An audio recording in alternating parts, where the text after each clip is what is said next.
Welcome back to the studio. Here we are with some highlight of physical activities happening around the city of Malmö. Undesigning Meat-Eating Desires is part of Erik Sandelin's PhD project from the Royal Institute of Technology and the University of Arts, Crafts and Design. Sandelin is investigating the relations between humans and animals in design, trying to find new ways that doesn't mean killing or eating animals.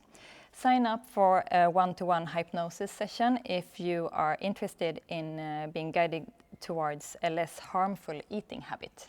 Funding Utopia by Lisa Darlan is part of the ongoing exhibition Going Pro at Form Design Center.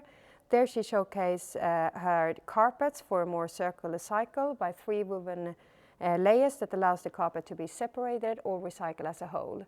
It's made out of 100% wool without latex glue. Spark Architectural Gallery showcase Informed by Wind. This is a research project by Erika Hörteborn at Chalmers University, where she is working on the intersection between material, form and force.